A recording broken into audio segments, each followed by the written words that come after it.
welcome to stage a very funny, the hilarious Roman Mancini! Thank you guys. I'm excited to be here. To be honest, I'm excited to be anywhere that's not home right now. I don't have the best living situation. I live with another comedian, which is fine. The only problem is he's 50 and divorced. Yeah, and I don't know if you've ever lived with like an exact version of yourself you're super afraid of becoming in 20 years.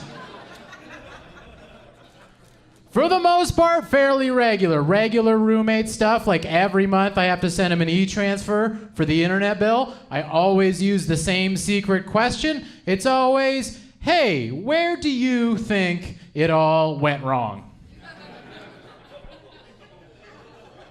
I leave helpful roommate tips around the house, just like little notes, things that say stuff like, these are my bananas. This is a phone. Use it to call your kids or whatever, you know? I'm originally from Ottawa. I live in Vancouver now. When I moved probably the worst way you can move somewhere. I moved on the Greyhound bus. No, it's actually a good way of traveling if you like getting where you're going in like 7 to 10 business days. If you've ever been like, hey, I want to be treated like a FedEx package without express shipping, is there any way I can make that happen? Take the Greyhound. Guys, if you've ever thought to yourself, I need to get across the country, but I only have this money I found on the ground. Do you guys all know the Greyhound? Are you guys all familiar? Yeah, crowd full of poor people. I like it. If you don't know the Greyhound, just like imagine like, I don't know, like a steel shipping container, if it was on wheels and just packed to the rafters with a tangible feeling of fear and regret. And then that was moving down the highway at the exact same speed that soldiers would get home from the trenches of World War I. Instead of soldiers with gangrene, it's just a lot of ex-cons with gangrene in there. It's great.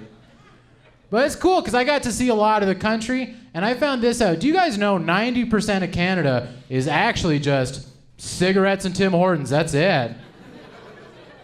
If you've ever asked your smoke into a double cup, whether you know it or not, you've visited Northern Ontario. There are so many small towns in this country where it looks like the mayor just ran on a platform of, oh, fuck yeah, bud, and that was it. Like, I do live in BC now, which is nice because it's very progressive there, which is good for me because I live a lifestyle not everyone agrees with all the time. I'm vegan.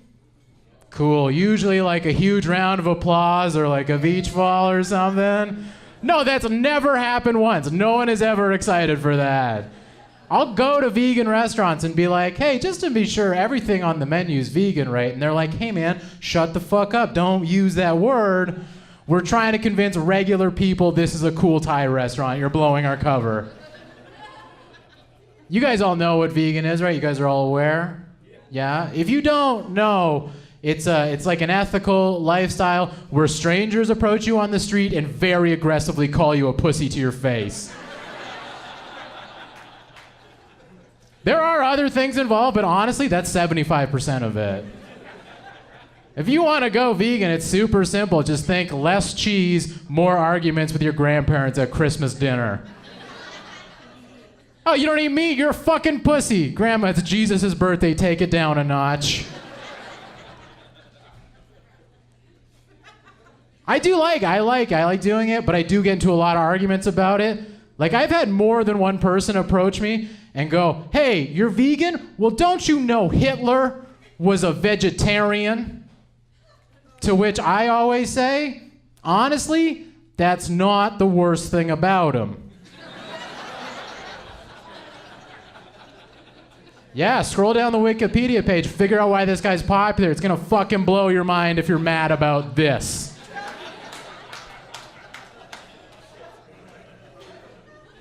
Things have been going okay for me. I've been traveling a little bit. I just did shows in China.